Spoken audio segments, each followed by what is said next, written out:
आपने सुना होगा दुनिया भर में अनेक प्रजातियों की चींटियां पाई जाती हैं और लगभग ये भी जानते होंगे कि चींटियां किस तरह रहती है, बिल बनाती हैं या अपना छोटा सा लकड़ी में घोंसला भी बनाती हैं।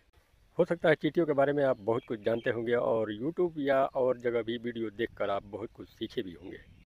लेकिन मैं जो इस वीडियो में आपको बताने जा रहा हूँ और जो वीडियो दिखा रहा हूँ वो मेरे हजारों कलेक्शन के बीच का एक अजीब और बहुत ही आश्चर्यजनक नमूना है।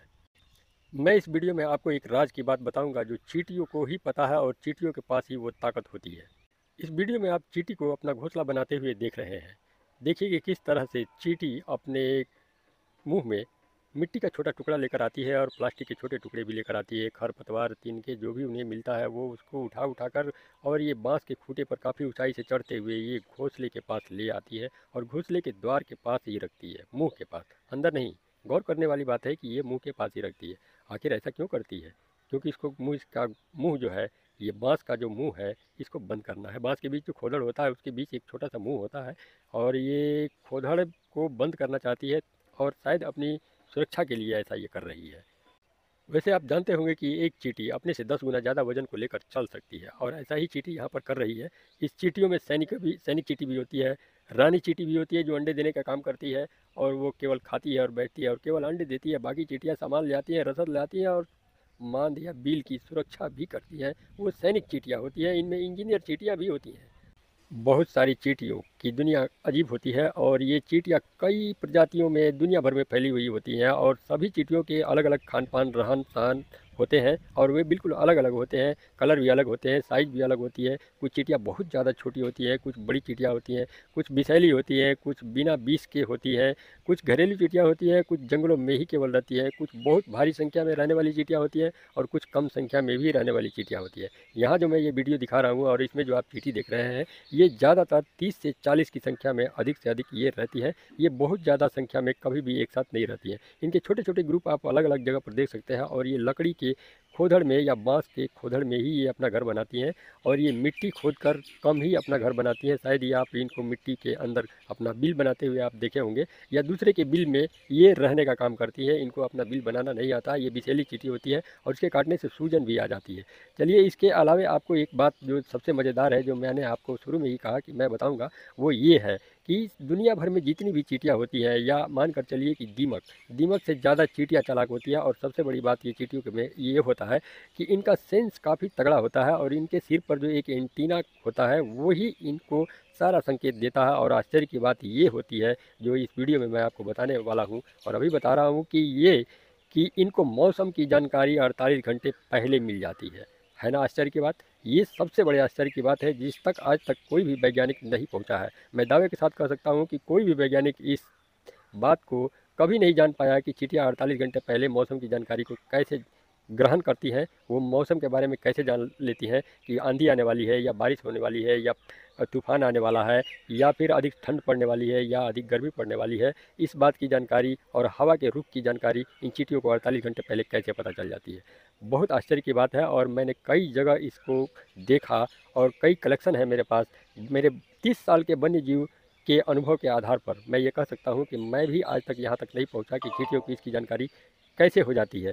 चींटियाँ हर बात जानती हैं, मौसम के बारे में पूरी तरीके से ये एक्सपर्ट होती हैं और इनको 48 घंटे पहले ये पता चल जाता है कि बारिश होने वाली है। आप गौर करके देखेंगे अपने आसपास के किसी क्षेत्र में, तो जब नीचे से चींटियाँ ऊपर की तरफ, ऊंचाई की तरफ जाने लगे और घर के अंदर जाने लगे या किसी शेड के अंदर जाने लगे, तो आप समझ जाइए कि बारिश होने वाली है। या यदि ज़्यादा ठंड पड़ रही हो तो उस समय चींटियाँ अपने बिल के द्वार को छोटा कर लेती हैं, बंद ही प्राय कर लेती हैं। वैसी स्थिति में यदि हवा चल रही है पूरब की तरफ से, तो पूरब द्वार को नहीं खोलकर वो पश्चिम की तरफ द्वार को खोल लेती है। यदि पश्चिम के द्वार पूरब के द्वार को बंद करके पश्चिम के द्वार को ये खोल लेती है, तो आप इस बात को खूब अच्छी तरह समझ जाइए कि पूरब की हवा चलेगी। यदि पश्चिम का दरवाज़ा पहले से खुला है और उसने पूरब का दरवाज़ा खोल लिया और ज़्यादा ठंड पड़ रही है, तो आप समझ जाइए कि पश्चिम से हवा चलेगी, जो ज़्यादा ठंड पड़ने वाली है और वो हवा पश्चिम से चलेगी। यहाँ एक चींटी को आप अपने से ज़्यादा वजन उठाते हुए, यानी कि चींटी अपने शरीर के वजन से 10 गुना ज़्यादा वजन को लेकर कितनी चिकनाई पर से ये चढ़ रही है। चींटियों की ताकत का अंदाज़ा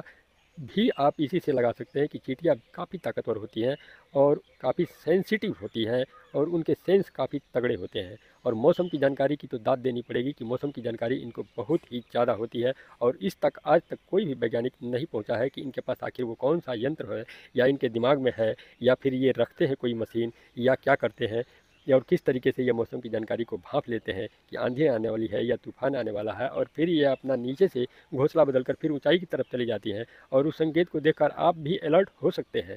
और ये ऐसा पूर्वजों ने, बुजुर्गों ने बहुत बार मुझे भी बताया, लोगों को बताया, आप कहते हुए भी लोगों को सुने होंगे कि चींटियाँ नीचे से ऊपर की तरफ जा रही है, लगता है बारिश होगी। बात यहाँ ये नहीं है जानने की, बात बहुत लोग ये बात जानते हैं कि ऐसा होता है। चींटियों को देखकर बारिश का अंदाज़ा लगाया जा सकता है, आंधी तूफान का अंदाज़ा लगाया जा सकता है, लेकिन आखिर ये होता कैसे है?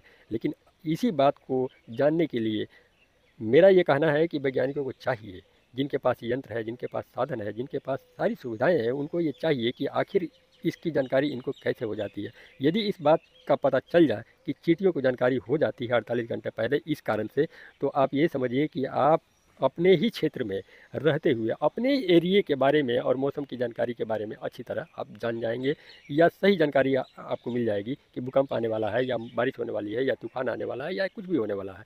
तो ये बहुत ज़्यादा ज़रूरी है और मैं ये बात आपको इसलिए बता रहा हूँ कि सारी बातें जानने के बाद भी मौसम की जानकारी यदि आपको न्यूज़ में मिलती है, जानकारी दी जाती है कि बारिश होने वाली है या आंधी होने वाली है, तो कभी कभी ऐसा भी होता है कि घोषणा तो हो गई, न्यूज़ में आप सुन लिए, लेकिन बारिश होती नहीं है या आंधी आती नहीं है। लेकिन चींटियों के साथ ऐसा नहीं है। चींटियाँ इस चीज़ को खूब अच्छी तरीके से जानती है और वो बिल्कुल सटीक जानकारी आपको दे सकती है, बिल्कुल सटीक। इस सेंस का उपयोग करके यदि मानव जाति या वैज्ञानिक इस पर शोध करके यदि रिसर्च करके इस बात को जान ले, तो आप ये समझ जाइए कि हर व्यक्ति को धरती पर कहीं भी इस चीज़ का सटीक संकेत मिलेगा कि भूकंप आने वाला है या आंधी आने वाली है या बारिश आने वाली है। ये आश्चर्य की बात है, इस पर खोज करना ज़रूरी है या शोध करने वाली ये वस्तु है। ये बहुत ही आवश्यक चीज़ है। वीडियो पसंद आए तो सब्सक्राइब ज़रूर कीजिएगा और लाइक कीजिएगा और इसको शेयर भी ज़रूर कीजिएगा। मिलेंगे अगली वीडियो में। धन्यवाद।